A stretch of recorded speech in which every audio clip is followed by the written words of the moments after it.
essentials that every novice speech therapist should know. And then she's also going to field lots of questions. I talked to, was anybody not here last time? Okay, cool. I'm not doing the presentation stuff. I really just came to address a couple things and see what questions you had. Leanna did not want to come tonight. So if you can see her face, we got the great big old lift out, and when she's really mad at me, she refuses to look at her token. She puts her head down. And if you guys can't see her, she has her head down. Suck it up, girl. So, but I went and we had a speech pathology session at the Perlman Center. The Perlman Center is where we go for all of her speech pathology, because she's kind of specialized enough that just typical speech pathology things like feeding stuff we don't do anymore, so it's more of a tech consult kind of thing.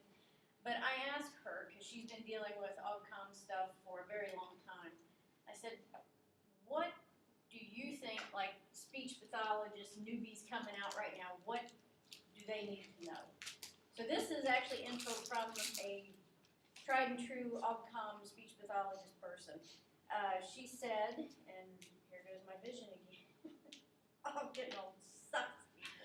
It's Make not sure. for sissies, is it? Oh no, and I still feel like I have my glasses on my head because I have mine on. Always have multiple ways to communicate, meaning high tech and low tech. You can't put like all your apples in one basket kind of concept, because we could have her doing everything on her Toby, and if it would screw up and has to be sent away for 2 weeks every time they have to repair something, what are you going to do in that time period? And, you know, of course, technology does break. Yeah. And one time I actually dropped one of her other ones, and that's not good for them. They don't like that. Well, we had a video presentation that we watched where it was a number of different individuals who use AAC for their communication, and that was something that a couple of them reiterated, is that they have their high-tech device, but they, the one gentleman I remember in particular had a nice lap tray on his wheelchair, and it had a gaze, an eye gaze system, so that if his battery died or if something happened, he had a way to communicate. Sorry, weird faces. I can hear weird noises. Grinning at me. You're such a possum. If you have anything to say, feel free to add in, okay? Or not. Yes? No. Well, then sit there and be quiet. Be a good girl for a change. Can I show them this? Okay. Besides us having our own little secret code kind of thing, which sometimes I'm really happy people don't know what we're saying. Because we can argue across a room with no sound. It's kind of fun. We've also, let go of your lip. Oh, this is actually a good example of something that even speech pathologists can't figure out how to help me with. For those of you that can see her, can you see how she's holding her head and biting her lip? That is actually a very uncontrolled thing that her body does. And I've talked to 1,000,001 dentists. Oh, and a big spit. Okay. Trying to figure out ways to keep her from hurting her lip. And that's not necessarily a CP thing. Her body and her muscle tone, when something doesn't feel just right anywhere, it messes up everything on her. So late in the day, usually, her tone kind of creeps up. You see the elbows come up, and she starts biting her lip. And she doesn't mean to. She can't control it, and she can't stop it. I've talked to dentists trying to find some kind of mouth guard to keep the lip out so she can't bite it off, because she has almost bitten through it in the past.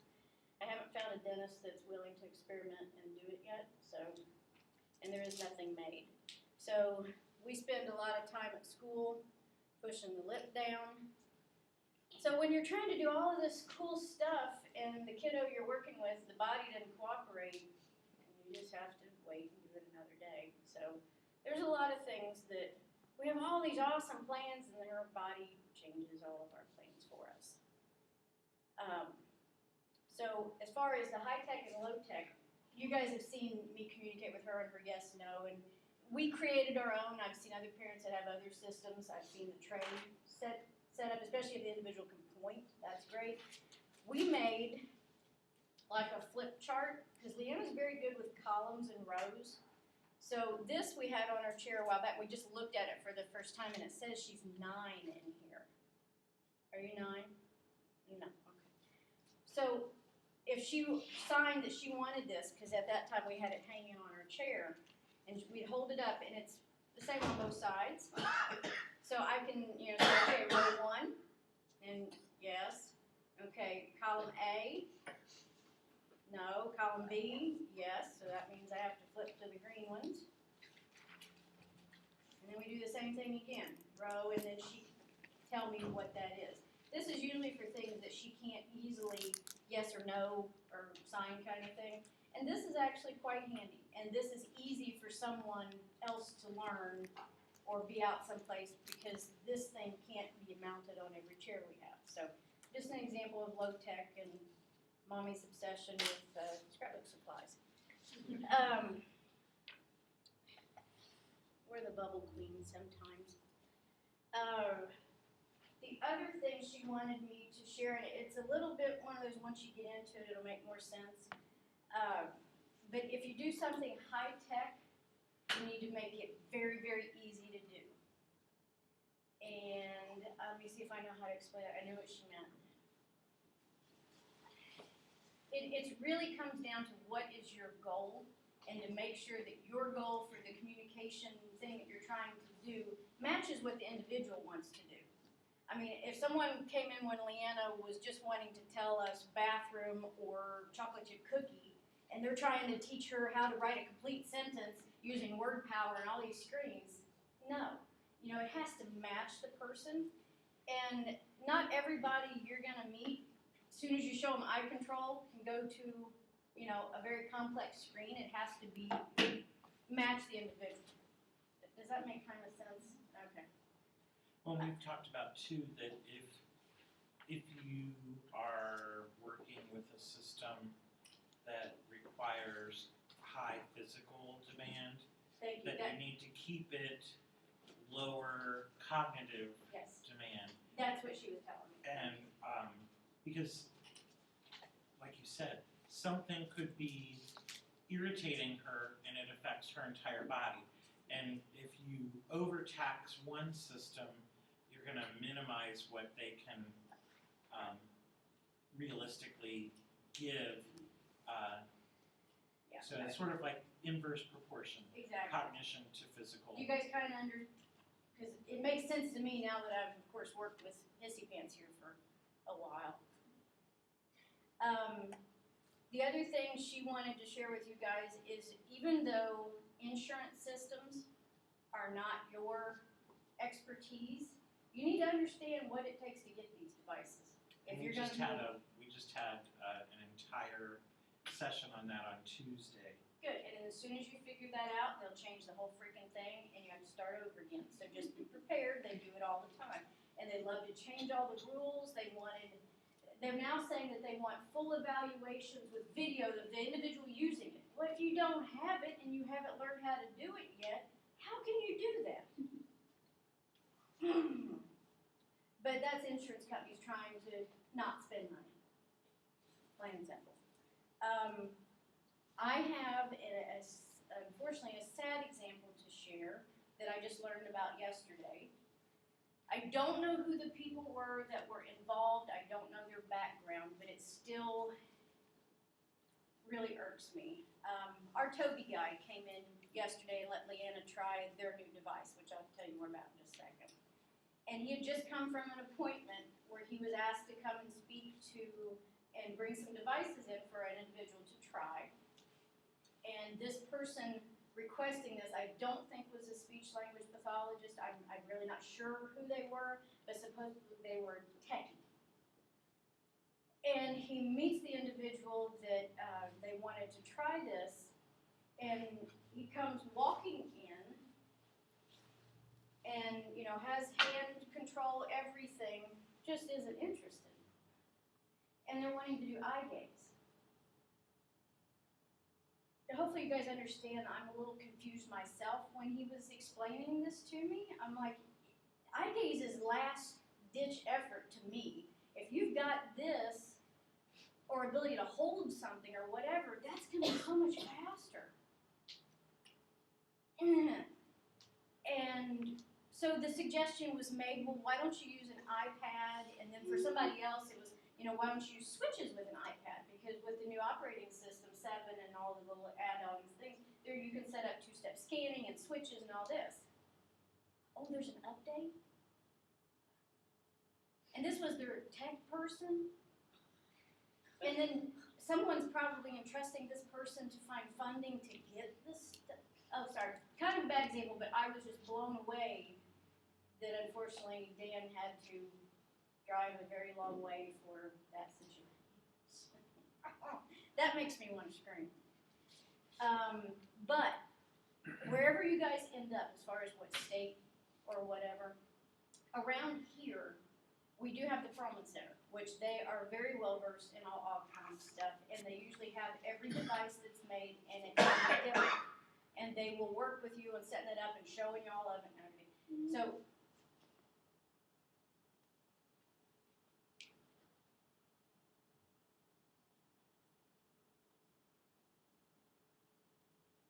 can I finish what I was saying and then I'll explain it?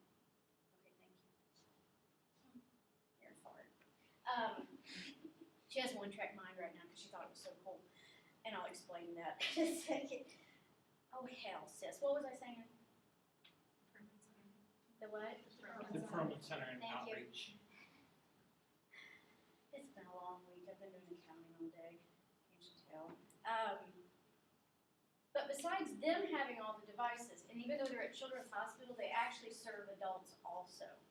But the Hamilton County Educational Service Center has an assistive technology separate division, and they have assistive technology consortium. That, like, if you're in a school setting, you call them, they come out, they have all of these devices except for the Toby, because these things are too expensive. But they have all of these other devices, provide consults, example stuff. There are ways to get to the different devices or things that are out there to try it. There's no way in the world you're ever going to get it covered without trying it, period. But you need to know where you can go to talk to experts that know more about it. That actually leads right into the other thing, and this is one of my things too. Even though you guys will be very well trained and have tons of knowledge, because I love every speech pathologist I've ever met, you need to work with the OTs and PTs in whatever setting you're in. Especially if you work with Ogcom with, you know, a wild child like this one. It took us longer to figure out how to get her body positioned so that she could access the device. That, you know, once she got it where she could use it, she took off like crazy. We didn't have to worry about that part. It was getting her body, her head to the right angle, the mount at the right height. So we needed the PTs, we needed the OTs and their opinion and input. So, and that actually goes in all kinds of directions. When we first started feeding with Lena, again, our first and biggest problem that took months to figure out was how to get her in the exact right position that made it easiest for her to try to eat or chew or hold her head up or whatever. So make sure you work with your other people out there. And Beth is coming She is? Tuesday. You will love Beth. I hope she brings goodies to show you, but she's got some neat stuff out there. And it's okay to not know the answer. You better go find out, or work on finding out, but you don't have to know it all. And if you don't know, I would prefer that you say that and say, let's work on it. Because I'm sick of egos getting in the way of what my kid needs. So that kind of stuff drives me crazy. Because people around us, they're in our team. So you have to play nice with others. I try and reinforce to my students when they're doing their clinicals that I don't know, but I will try and find out for you, is a completely acceptable answer. For sure. But BS is not. Exactly. Very true. And that actually goes in all fields and everything, All everywhere. professions. Yeah. And I wish there was a whole bunch of people that would learn that. Okay, now do you want me to tell them about the iMobile you tried yesterday? Yes. Okay. Toby has a new product out. Showed you guys a picture real quick last time we were here. It is using eye control on a Microsoft Surface tablet. So it's not an Android, but it's the tablet. Well, we got Dan to finally come see us yesterday, and we were able to put it on her mount right here.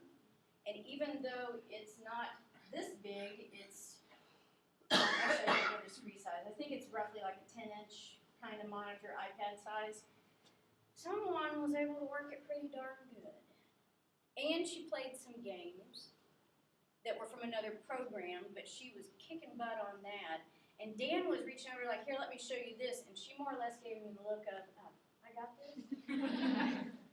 And she just went to town, and he just took a step back and filmed her to show the boss.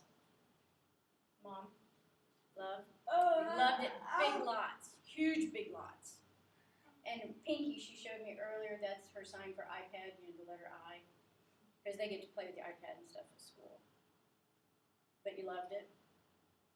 The benefit of this thing, and we are going to unfortunately, insurance will not cover these devices at this point. So I'm going to convince her trust that we need this. I'm good at that part.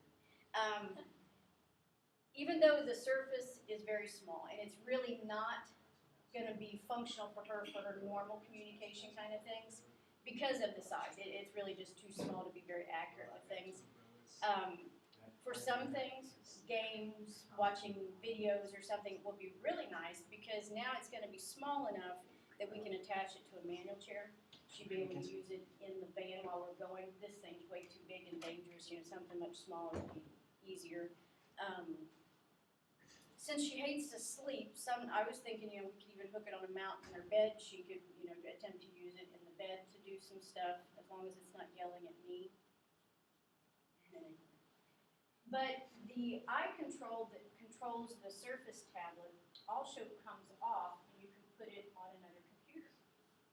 And what my plan is to put it on another computer with a 27-inch screen. When we went from the 12-inch Toby to this one, this is a 15-inch, it made a night and day difference for her. As far as being able to do bigger target, it was easier for her to access. If we went to 27 inches, I don't think it's going to be double improvement, but I think, again, it'll be significant. So the school's already agreed to build her a whole system at school if I bring the iMobile in to use there. So now we have something that is portable, use that at school. She could use it with the Surface for things, or we can use it at home with a big screen, and I think that would be pretty damn awesome. So it'll take a little while because her first question was she loves it, and how long until we get it? Your name is not patience. Don't roll your eyes. Okay, now really I wanted to come back because I figured I threw tons of stuff out at you guys last time, especially with her. What questions did you have? Or comments or anything? Yeah. You may have answered this and everything, I can't exactly remember, but I know you said you had the 12-inch Toby before that one. Was there another Toby before that, or that was the first one? The Mercury, which was the device I had with the head mouse, that was her first one. The 12-inch Toby was the first Toby that we got. And I don't think I explained this last time or not.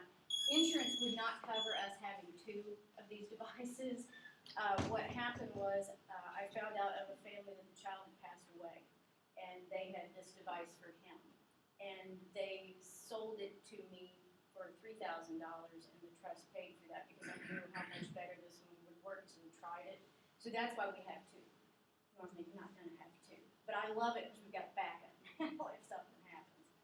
So, but did that answer your question? Yeah. Okay. Well, and you had mentioned the educational cooperative Hamilton County Educational Service. Typically, there's going to be something equivalent to that just about anywhere you go. I know in northern Kentucky, because I used to work there, there's a center called Redwood, and they actually have an assistive technology center there. They actually have what they call a lending library, and so what they would often do, in addition to a lot of the consultative services like the Brooklyn Center provides, and like the folks from the tech center in Hamilton County, where they would actually come out to the schools. They had that at Redwood, but also if you had an individual who maybe their device was being sent away for repair and it was going to be an extended time, if they had that device or something similar in-house in their lending library, they would actually loan it for short periods of time so that the person would have access. So not all of them are able to do that, but they're pretty well privately supported and have a really good grant writer who has been able to get some things.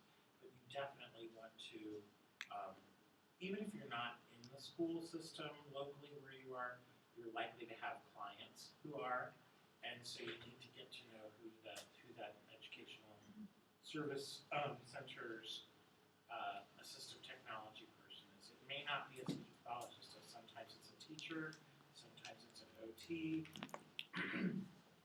sometimes it's an actual team, which is ideal when you get all of those folks on board, but they typically have someone who's the designated assistive technology person. Big colleges have programs. Actually, I borrowed an eye-controlled device that was add-on to a computer from Ohio State. They have an assistive technology program, and me as a parent, I was able to borrow it in 30 days. So I mean, there are things like that out there. Ocali, have you guys heard of Ocali? Ohio, what's the C stand for? I don't know what the C stands for. Autism and low incidence. They have a lending library of stuff, mainly books, but they do have some equipment. That, of course, is Ohio, but I'm sure other states have something similar. I hope they do. So you can get to most of the stuff. Let's see. Oh, can I tell you? When we had Dan come to the school yesterday, he brought this very cool special software called iEffects that is designed to teach an individual cause and effect with eye control. And unfortunately, the software is $800, so no one has it. I had to have Dan in. And it's kind of like one of those, hey, while you're here, would you let our friend try that?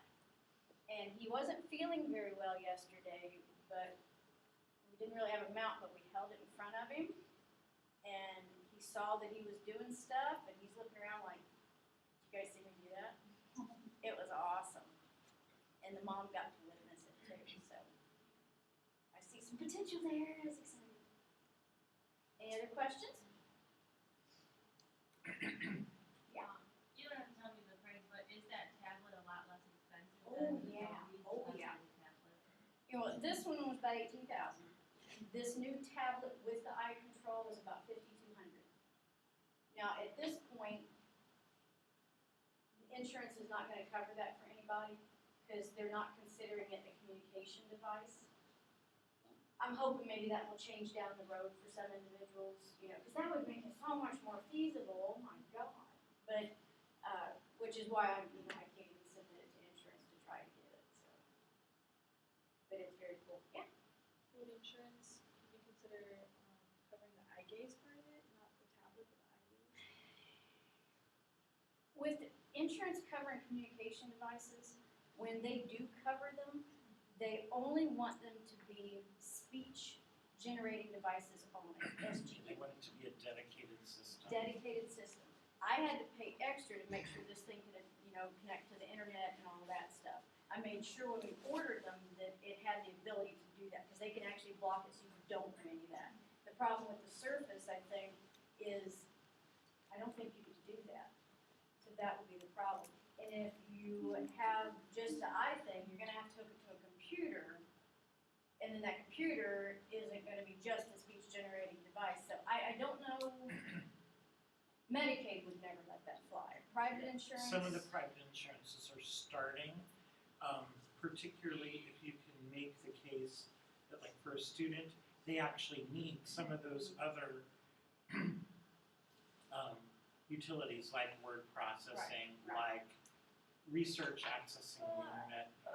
They're starting to realize that having a multi-faceted device all in one is superior to having multiple devices, especially because a lot of the tablets are so much less expensive and now have some of these accessories that you can add on that we couldn't before. But like Miriam was saying, their biggest concern is fraud. They don't want to be paying for something on the pretext that it's a communication device when really someone just wanted a nice tablet computer. I would think Believe it or not, there are people that will do that. no, someone cheat or do fraud? Yeah. Oh, I'm not gonna go there because that brings up my Facebook fight right now. Oh crap. I need more Ritalin.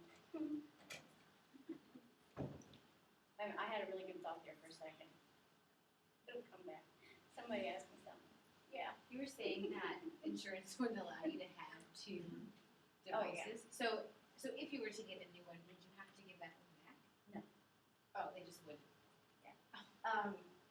Okay, technically, some of the insurance BS I've learned recently, we had, the trust made me write out all of this documentation and send to this family because they were asking, did Medicaid pay for this device for that individual?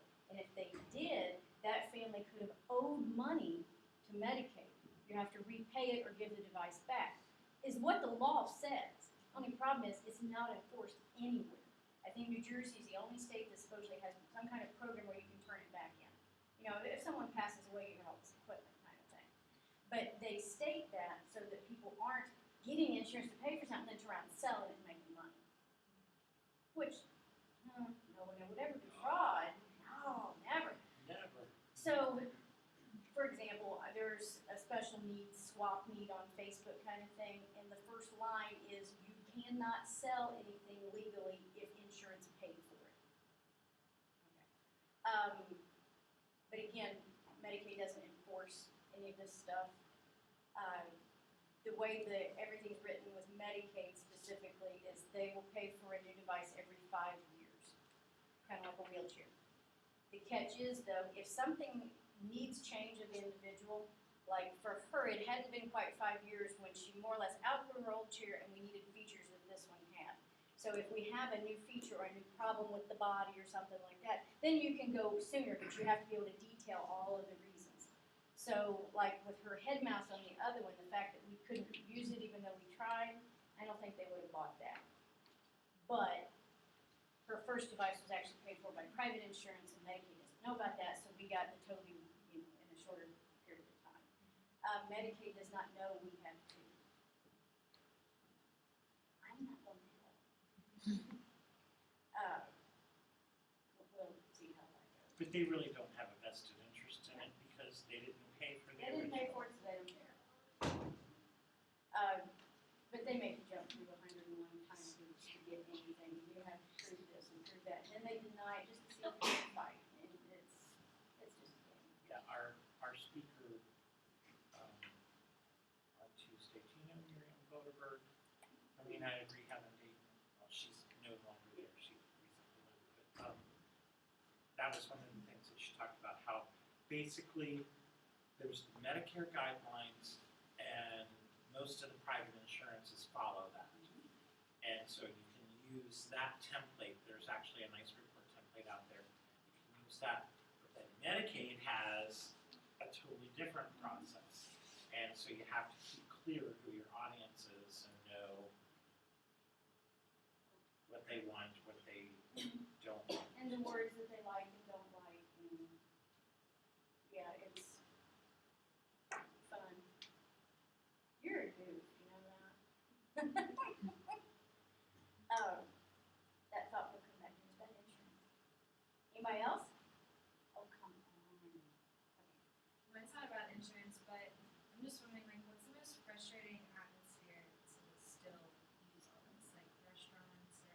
you have school pretty much figured out? and then School we got move on? figured out, home we got figured out, cause my Wi-Fi didn't reach her and I had to put all kinds of router crap in, cause it doesn't send out very good.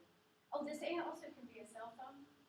It actually has a place you pop a SIM card in, and, no, someone would call me 4,000 times, she already texted me, so, someday. And this is also environmental control. I don't know if you can see it, but that little spot right there is an infrared control, so she can, if I program it, she can turn the TV channels and all that stuff. No. She would never let me watch NCIS or anything like that ever again, would you?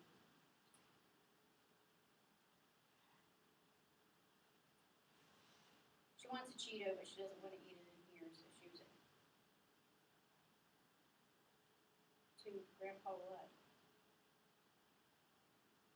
Talking to Grandpa? Can you tell me what you told me while I answer the question before I forget what it was? Anything that's bright, if it's bright outside, it's hard to see the screen and it doesn't pick up her eyes. Any place that's very loud. Even though this chair is pretty stable, movement throws her off, so she can't drive and talk at the same time. And a lot of people shouldn't do that.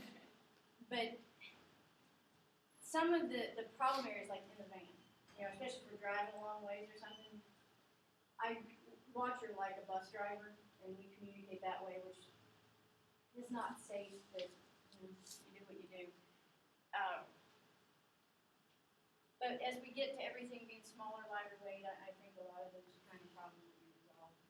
Or if you think of the Google Glass kind of concept, who knows, maybe someday all of this will be Yeah, right I was here. just seeing another story about the Google Glass, and Yeah. that's. I'm not sure how much duct tape it would take to keep them on her head, but I could try.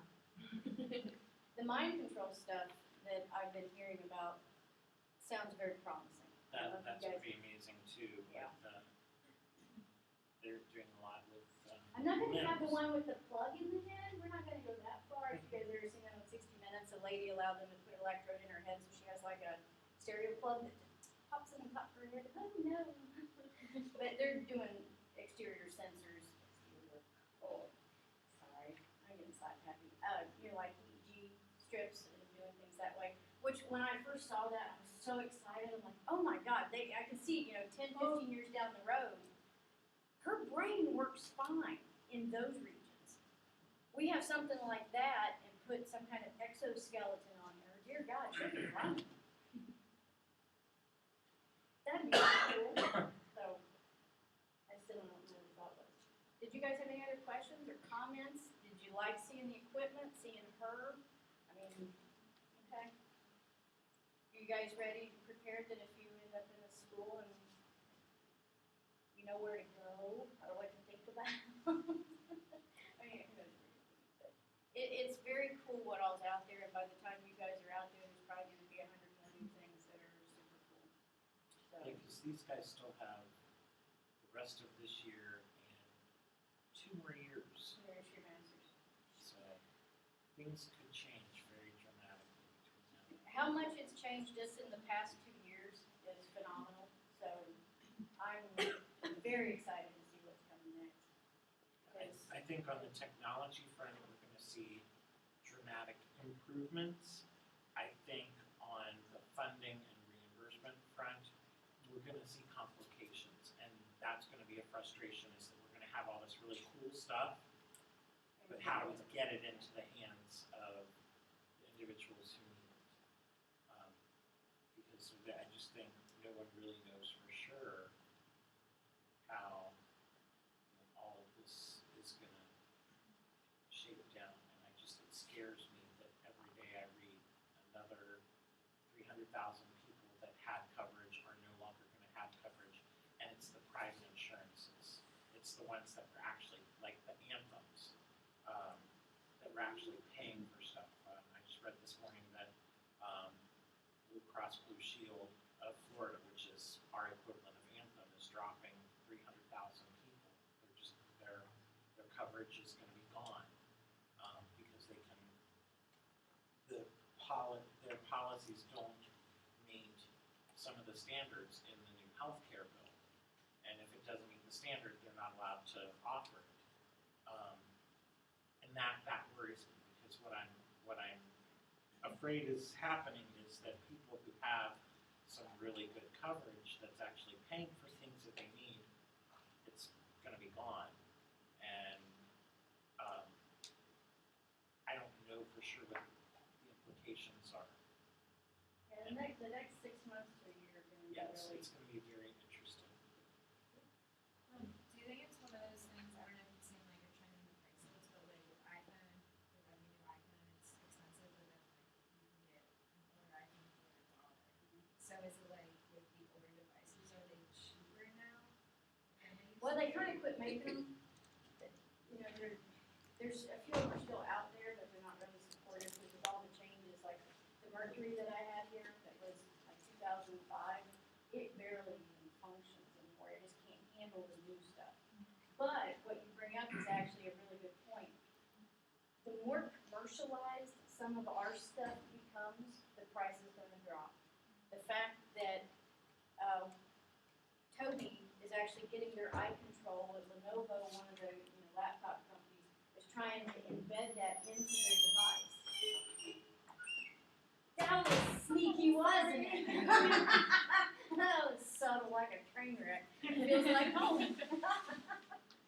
Oh, I'm sorry. Someone remember what I was saying. Can I share something funny? I'm sorry to pick on you since you just came in, but I was late to a class once at mom.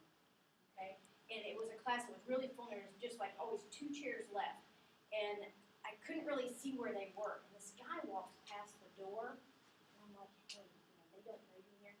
Would you just kind of stick your head in and see if there's any chairs in there? Tell me where they were, so I didn't make a scene when I come in.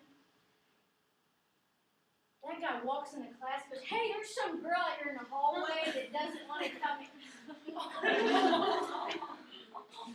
I couldn't get away fast enough. I had to go in. Oh my God, it was horrible. And back then I was actually shy too, so that was horrid. Okay.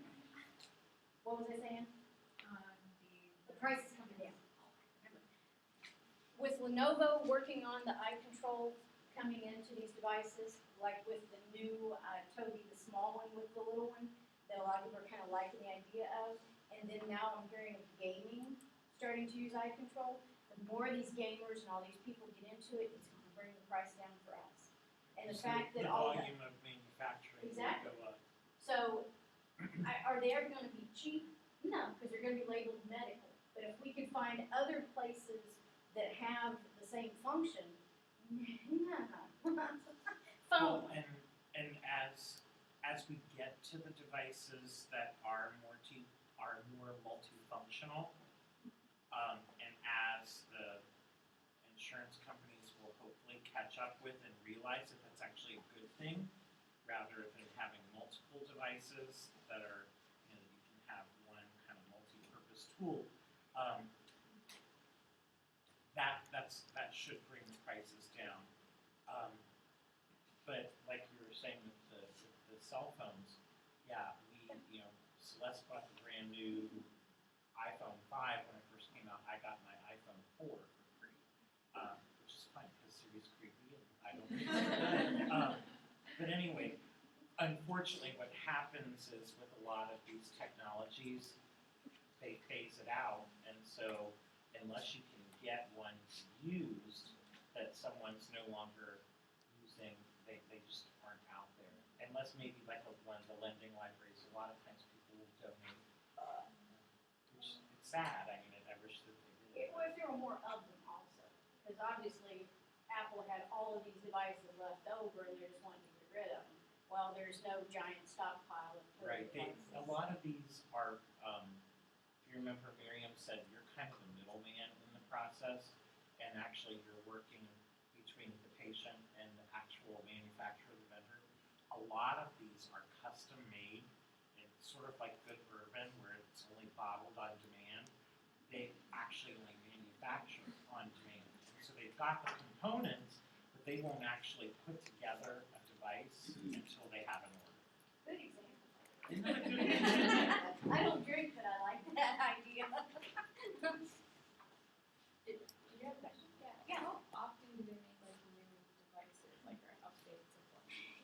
kinda like with technology right now, there's always something going on.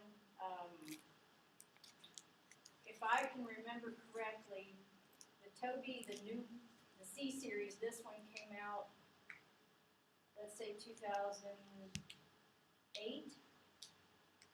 The newest I series that replaced this one was about a year ago, so was that 4 years? But they've already come out with the new Surface one and the smaller camera that works on another computer within like 6 months of that. So it's actually kind of speeding up, just like the original Apple iPhone and then 4S, and then it seems to speed up. Yeah, So and like I liken it to what's happened with hearing aid technology. It used to be that manufacturers would tell you that the average useful life of a hearing aid is 5 to 7 years. That didn't mean it was going to stop working, but they would always qualify with that term, useful life, meaning that the technology is going to advance, something better is going to be around within that time. Well, then they shifted to the average useful life of a hearing aid is 3 to 5 years. And now they're saying it's less than 3 years. And again, it's not because hearing aids have suddenly gotten crappy and they're not going to work anymore. It's because the technology is advancing at such a rapid pace that almost like there was the old saying that as soon as you buy a computer, it's already obsolete because the next version is about to come out. And that's almost to the point where we are with some of the assistive technologies. As soon as we roll out and we start working with this generation, the next generation is already in the wings. any other questions? Oh, yeah. Oh. So you said insurance says you can get a new device every 5 years. Is that number based, like factoring in the updates in technology, or is that just sort of an arbitrary number? That's their made up stuff, I'm sure they had actuaries Yeah, I was that going to say, figured I'm all sure that there's out, actuaries involved, but that has nothing to do with real life. Sorry. and that's a fairly typical number for a lot. Like Miriam said, basically these devices are considered durable medical equipment, and that somehow an industry standard was developed that basically said that average useful life is about 5 years. So wheelchairs, computers, insurances that do cover hearing aids, oftentimes there's a 5-year cap on it. It just seems to be an industry standard. That is like everything else needs to be updated. That's something else that's going to be coming next year too. I don't know if you guys are aware of that, but like if her trust, maybe her trust would be exempt, but It better be. but there's a new tax that's going to be kicking in on all quote unquote medical equipment. So it's going to affect hearing aids. It's going to affect Oh, that makes sense. Let's everything, individuals with anything that's disabilities that can't medical, work and so all that stuff. if it's any kind of equipment, that there's going to be, and that's one of the fights that was holding up this most recent go around of the goofballs in DC that can't talk to each other, is that there's one faction that wants to get rid of this clause that's going to kick in this tax, and there's another faction that says no, and there's another faction that said, well, it's actually a good thing, but we're applying it too broadly, and so, but as it stands right now with the current version, any type of equipment from a shower bench to a rolling walker to hearing aids to AC devices are going to be subject to this new tax. And we're not sure how that's going to play out because we're supposed to be tax exempt, but the companies that manufacture the devices are not. And so what's probably going to happen is they're going to get taxed on the manufacture of the goods, then they're going to pass that price increase on to us, which means we're going to have to pass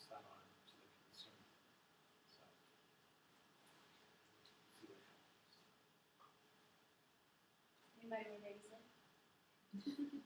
Sorry, she's my baby. Yeah. I have a question.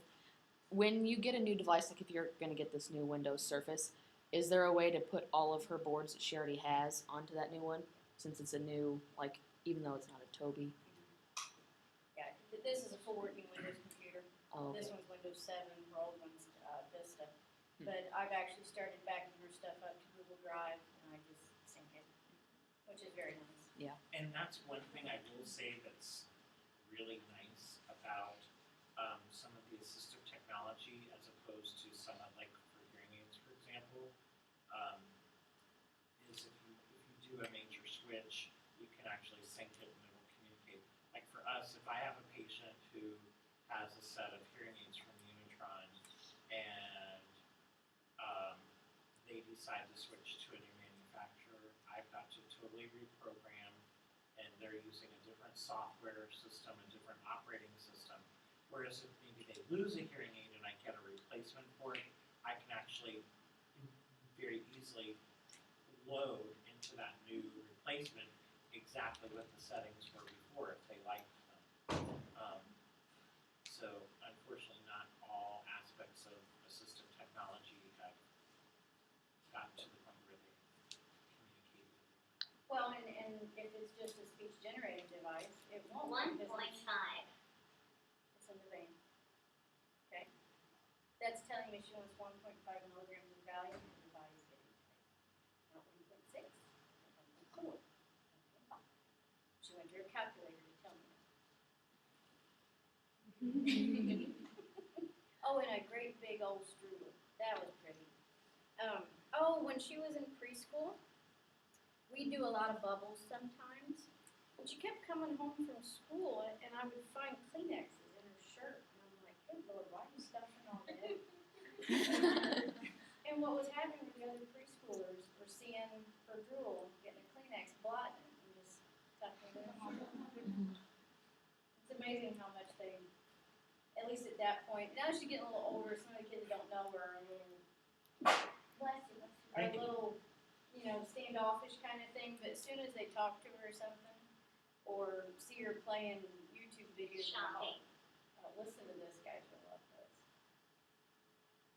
Holy crap, Mom. Would you please hurry up? You ready to go? Oh! Yes. Okay. I was gonna say that sounds like a big fat yes. And this is when we're out shopping, she's always nagging at me, right?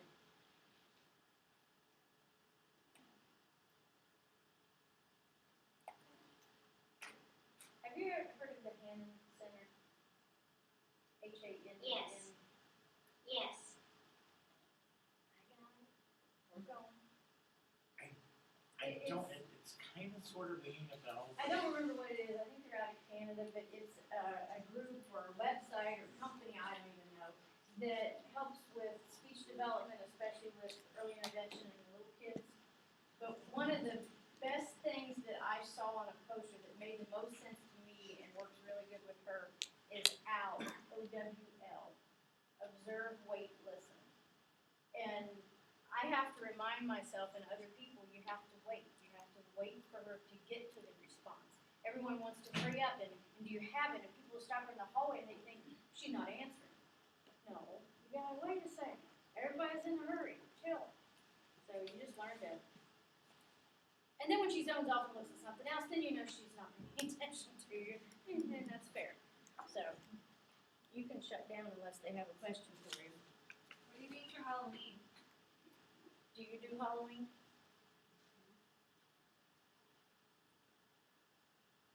No. No, we haven't done Halloween, and it's mainly because when you go trick-or-treating, everyone's porches have steps. I'm not sure who asked that. I would love some Cheetos. We always have an emergency supply. Cheetos, meltable solids for those doing feeding. Have you got to that, or is that? That's another course. We know all meltable solids, by golly, we eat them all. Meaning if you hold it in your mouth, it'll dissolve.